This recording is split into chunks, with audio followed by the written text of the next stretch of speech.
La phase alpha dans laquelle nous nous trouvons, en astrologie alpha-oméga, est une phase d'interférence. La conjonction, c'est l'interférence. La conjonction, c'est la rencontre entre deux facteurs qui vont s'interpénétrer. Et comme je l'ai dit dans une précédente vidéo, la conjonction n'est pas le début d'un cycle. La conjonction est l'aboutissement d'un cycle. Au départ, les choses sont distinctes. Les choses sont bien séparées. Ce sont des classes séparées, il y a des clivages, il y a des différences. C'est la phase oméga. Chacun est dans son système, chacun est dans son monde. Mais en phase conjonctionnelle, en phase alpha, il y a des interférences. Il y a de la promiscuité. Il y a le haut qui va vers le bas. Il y a le bas qui va vers le haut. On l'a vu cette nuit avec Donald Trump, qui représente justement cette espèce de brouillage des lignes. Hein. Il n'y a pas d'un côté la classe politique qui sait qui a le monopole du pouvoir, de l'autre côté, il y a le privé, le monde privé, la classe civile, qui serait en quelque sorte spectateur, ou en tout cas qui pourrait intervenir qu'en votant et pas en agissant. Donc là, nous avons une illustration avec Trump, que j'ai, bon, je ne reviendrai pas là-dessus parce que je l'ai abordé dans une précédente vidéo, une illustration de cette phase alpha qui brouille les lignes. Et ça vaut dans bien d'autres domaines. Je prendrai simplement le cas de l'astrologie. En phase alpha, l'élite astrologique, les chercheurs en astrologie, les théoriciens de l'astrologie vont interférer avec les praticiens de l'astrologie. Ils vont leur dire ce qu'ils doivent faire. Ils vont leur exprimer un certain nombre de nouvelles propositions. Ce qu'ils n'auraient pas fait en phase oméga.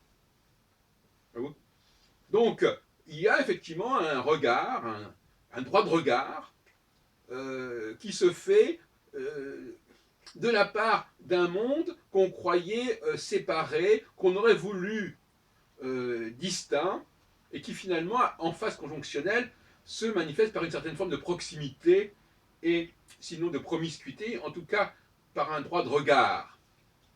Et en phase alpha, il peut y avoir une sorte de fécondation, justement, du monde d'en haut et du monde d'en bas, qui ne se produit pas en phase oméga, qui ne se produisait pas en phase oméga.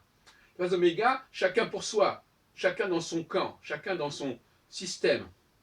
La phase alpha, c'est dire, voilà, il est temps de se féconder mutuellement. Il est temps pour les gens d'en haut d'aller vers le bas, pour les gens d'en bas d'aller vers le haut. Et par conséquent, il faut quand même avoir conscience qu'il y a des gens d'en haut et des gens d'en bas. Le cas de Trump est tout à fait emblématique, puisque Trump, tout le monde le reconnaît, est quelqu'un qui n'appartient pas à l'establishment politique américain, qui n'a même pas été élu comme représentant ou comme sénateur, et encore moins dans d'autres postes publics. Donc c'est un homme qui appartient à la sphère du privé, alors que Clinton, elle appartient, elle est marquée profondément par la sphère publique. Et la défaite de Clinton, Hillary Clinton, Madame Clinton par rapport à M. Trump, c'est bien évidemment le fait que eh bien, ce monde politique qui croyait pouvoir continuer à ronronner tranquillement, eh bien, il est perturbé par la présence, l'émergence d'un Trump.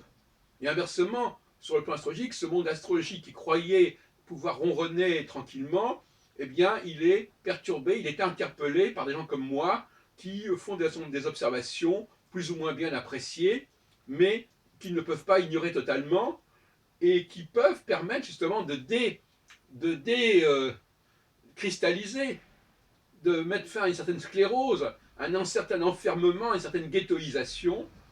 Et c'est vrai d'ailleurs aussi pour l'astrologie elle-même.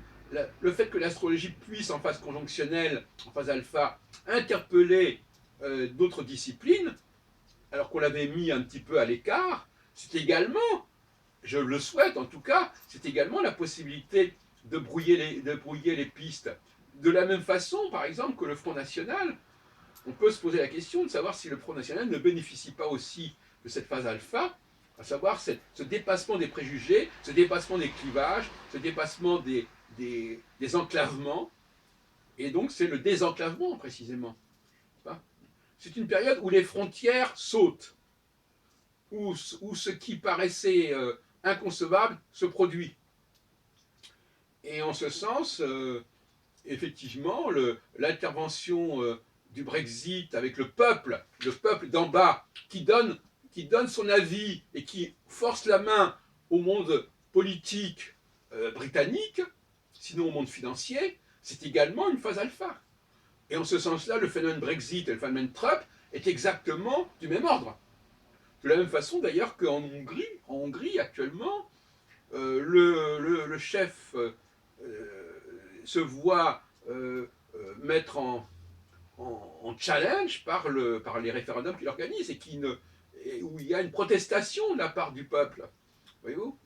Donc il y a des moments, alors inversement, quand on passe de la phase alpha à la phase oméga, là, au contraire, on s'aperçoit que progressivement, le peuple et la classe politique retournent dans une sorte d'indifférence mutuelle, chacun s'occupant de ses affaires, et là, effectivement, la classe politique a les mains libres en quelque sorte, et le peuple, il fonctionne de son côté, etc. Il n'y a plus de communication.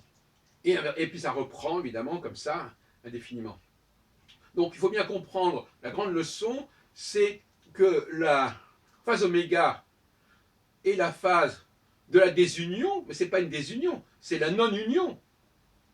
Ça peut être aussi la désunion, mais c'est tout simplement des structures qui sont différentes, qui prennent conscience de leurs différences, qui sont conscientes de leurs différences.